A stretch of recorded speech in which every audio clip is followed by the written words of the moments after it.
Hi everyone, my name is Haley and welcome back or welcome to my channel.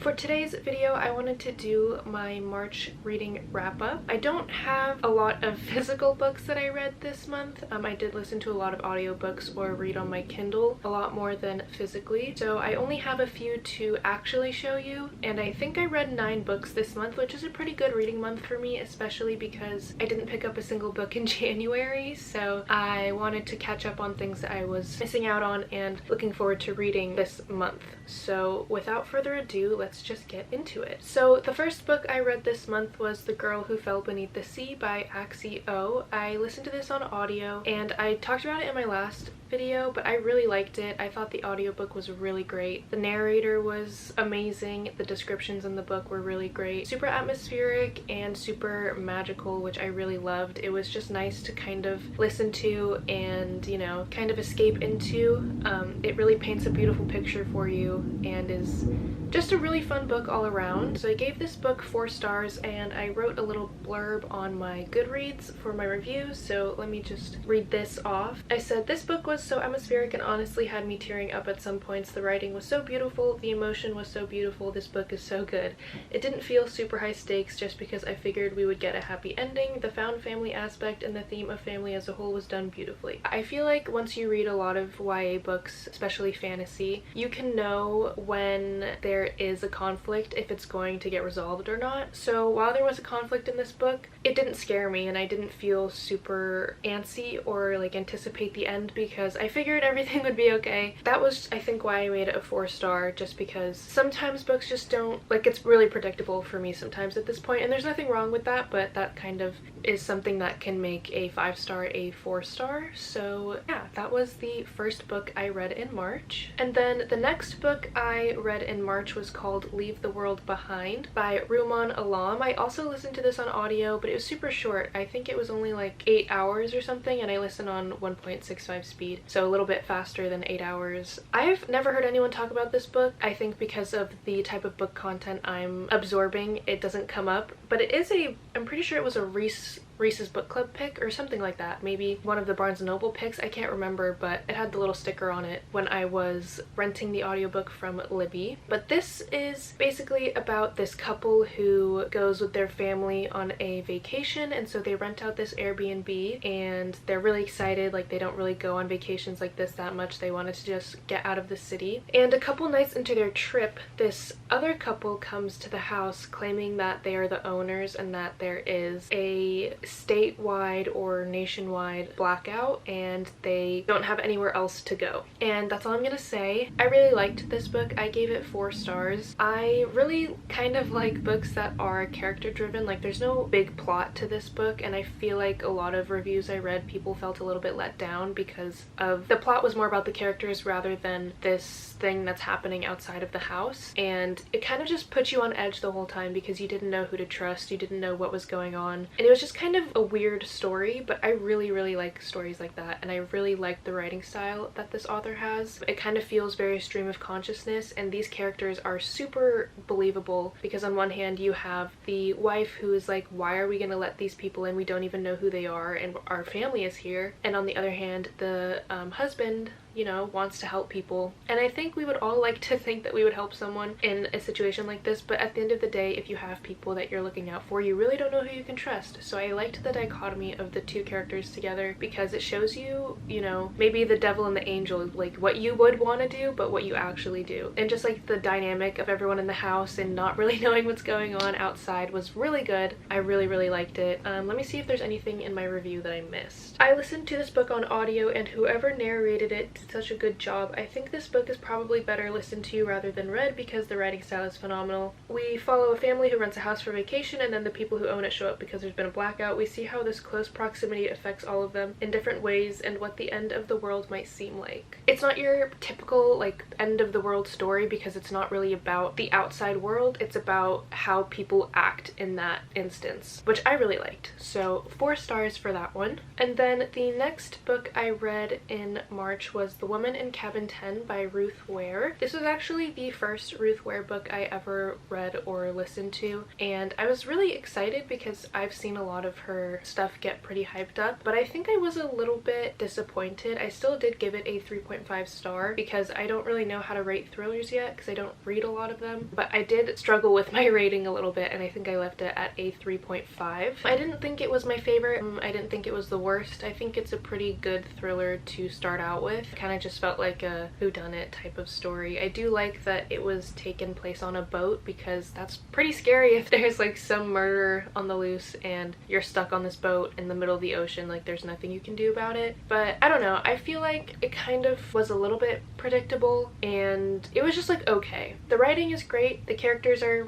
you know, cool, but it kind of just feels like take it or leave it thriller. So I gave it a 3.5. I might bump it down to a 3.25 or even a 3 star, but again, I don't read many thrillers, so that was what I was going off of. But anyway, let me tell you what this book is about. The Woman in Cabin 10 is about this journalist named Lo who goes on this like press release voyage on this new cruise line from this really wealthy man. And her boss was supposed to go, but she got sick, so she sent Lo instead. The whole trip is just following this cast of characters, and Lo is the only one who sees this woman in Cabin 10. The next day she goes to return something she borrowed from her. She goes to talk to her and there's no one there. She even checks like the ship's manifest and everything and there's no one staying in Cabin 10, so there's this whole mystery that she has to figure out without raising the alarms of anyone on the ship because she doesn't know who she can trust, but she knows there is this woman in Cabin 10 and she was the only one who saw her. The synopsis is pretty interesting. I just think it fell a little bit flat for me, but it would be a good intro to thrillers because like I said, it was interesting. Like I found it gripping. I think Ruth Ware does a really good job of keeping the reader in suspense and like hooked even if the story itself isn't that groundbreaking. I still really wanted to finish it and see what happened, which I think is really impressive. So yeah, I don't know. Pretty fast paced, pretty cool setting, but the story was okay. The next book I read in March was Magnolia Parks by Jessa Hastings. As you can see, I have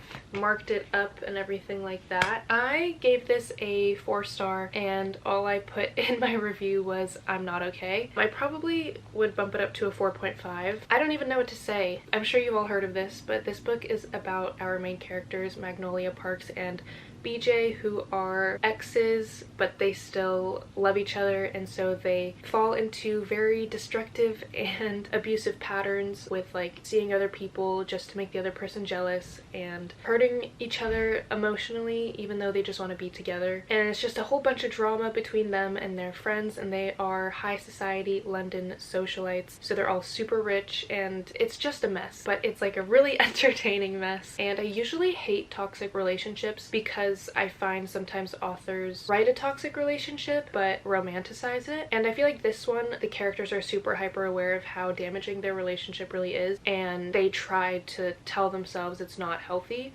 It's not like they are convincing themselves that it is, which I think was really well done because I find a lot of toxic relationships don't get that same kind of treatment in these books, so I really liked that about this. I want to upload a reading vlog, but I still have to read the rest of them, and the ending of this book I was really not prepared for, and I'm scared to read the rest of them. I was like in those last 50 pages, up here, down here, up here, down here. Like if you've read it, you know what I'm talking about, and I'm just scared to get back into it. The next book I read was The Sanatorium by Sarah Pierce. I also listened to this on audio. I find listening to thrillers on audio is a lot more fun than reading them, just because it's not my favorite genre to physically read, and so obviously listening to it is a lot easier, but also I find narrators are really good in thrillers, and so the suspense is kept up and you're always on the edge of your seat, you know, even if it's not the best. But I ended up giving The Sanatorium 3 stars, which I was kind of surprised about. When it first came out, I knew that there was a lot of hype around it, and so with my rating, I was kind of surprised. So The Sanatorium follows this girl named Ellen and her boyfriend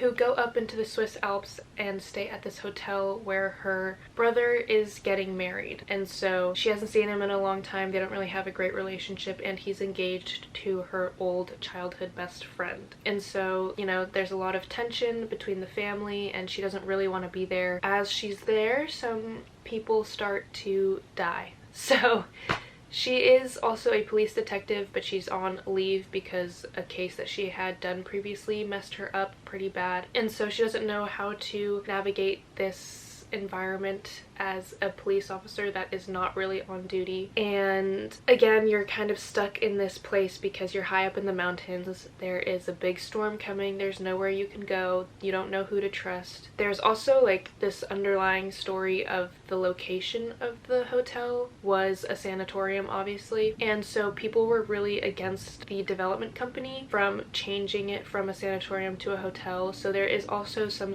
like violence that had happened before it opened, so that's a through line throughout the whole plot. But I think I just, again, it was kind of predictable, and I found the main character to be a little bit frustrating. Like, there's things that she would do and I was like, why would you do that? There's definitely other ways that things could have been handled, and I don't know, I thought it was okay. Since this book was so hyped, I was thinking it was going to be a lot better, but it was just kind of boring again. I don't know if I'm reading the wrong thrillers or what, but if you have some recommendations, please drop them in the comments below. The next book I read was The Kite Runner by Khaled Hosseini. If you saw my video a couple weeks ago, I did personality / zodiac sign picks my next reads, and The Kite Runner was one of them, and I gave this book 5 stars. I listened to it on audio as well, and the author is the one who read it, which I really liked actually, because there's something different about obviously an author reading their own work rather than a narrator reading it. But The Kite Runner follows our two main characters, Amir and Hassan. It's the 1970s in Afghanistan. Amir's father is pretty wealthy, so you know he has a very nice life in Afghanistan, and Hassan is the son of one of Amir's dad's employees, but like the dads are best friends, and now Hassan and Amir are best friends as well. So you follow them throughout their life in Afghanistan and the life after they have to leave because of the war, and the character growth between Amir and Hassan, and you know, just what it means to leave things behind and kind of wish you could go back and live your life in a different way. So this book is super emotional. My review says I almost cried multiple times listening to this at work, so I think that kind of puts it in perspective for you. It's always hard to read stories about war, like no matter what war it is or when it happened, especially when you have a story of a child. As I mentioned in my last video, these kinds of stories are very important to me because my mom and my grandparents are from the Middle East and had their own experiences with war and fleeing and trying to build a new life in a place that you have no idea how to navigate. And I think stories like this are super important to tell and to read, and it's very important to get perspective on things that you will never experience and places you might not ever go, because not everyone lives the same life as you, and it's very important to understand that and learn about people around you and the world. So I gave this 5 stars. I will always recommend it to anyone. I will tell them to be prepared because it is a very emotional story. And then the next book I read was Sea of Tranquility by Emily St. John Mandel. I know you're probably tired of me talking about this. I did read this for my same video that I did for The Kite Runner, and I gave this 5 stars as well. Sea of Tranquility basically follows 3 characters in 3 different timelines and then a single character that is connecting everyone together in a really interesting way. It's, you know, a science fiction novel. It's pretty short. It's so good. Like, I don't even know how to say how good it is. It's just, the writing is amazing. Like I've said, the format is not always long form chapters. There's little vignettes in there, so it's really easy to get through. It doesn't feel too overwhelming. It's just, there's not a lot that happens, but there is at the same time. Like, Emily St. John Mandel does such a great job of creating this whole world that feels so real in such a short amount of time, but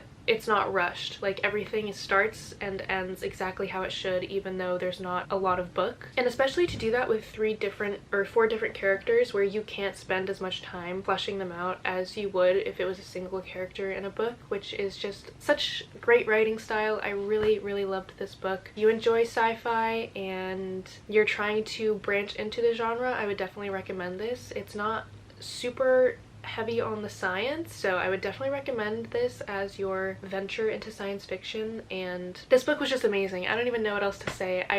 It's one of my new favorite books of all time, and I definitely recommend everyone read it. And then the next book I read was Daughter of Smoke and Bone by Laini Taylor. This was also part of my personality quiz picks my books I read. I gave this a 4-star. Again, kind of like with The Girl Who Fell Beneath the Sea, these books are just a little bit predictable for me now. But basically, we follow this girl named Karu who is raised by chimera, and she doesn't know where they come from or really where she's from, but they've been her family since she can remember. And she does these errands for one of the chimera, and then along the way she meets an angel who is the total opposite of the chimera, and everything she thought she knew about her world kind of unravels, and she starts to learn the truth about who she is, where she came from, and who the people who are raising her really are. So like I said, I gave this 4 stars. If I read it a few years ago, I probably would have given it a 5-star, but since I've read so many YA fantasy books, the plot points are pretty predictable. But I really did love Akiva as the love interest in here. I think he's a really great character. The ending I was really excited for.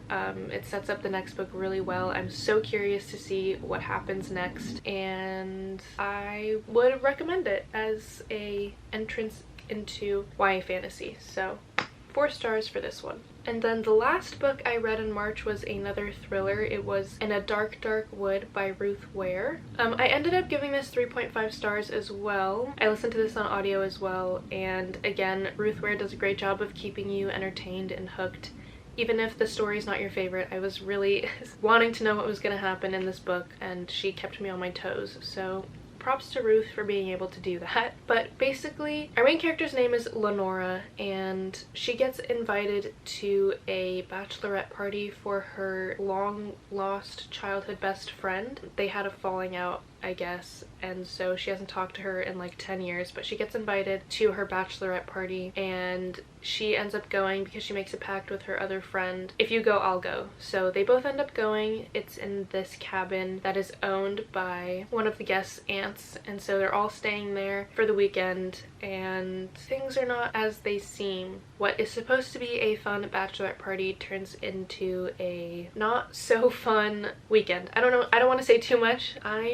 I really like this setting. I just feel like it was so predictable. In the beginning of the introduction of the characters, and you find out little pieces of things that have happened in the past, it is super obvious what is going to happen in the book. It's just like these characters were not enjoyable enough for them to be this annoying. Like, they were just annoying. So like the story was there. I just feel like the execution could have been a little bit better. 3.5 for that one. Those were all the books I read in March. Please let me know if you guys have read any of these and what your rating was. Let me know what your reading plans for April are, or how many books you read in March, what your favorite book in March was. Anything that has to do with what you read in March, let me know. If you enjoyed this video, please give it a thumbs up, comment, like, subscribe, all of that stuff. I hope you're all staying safe and healthy, and I will see you in my next video. Bye!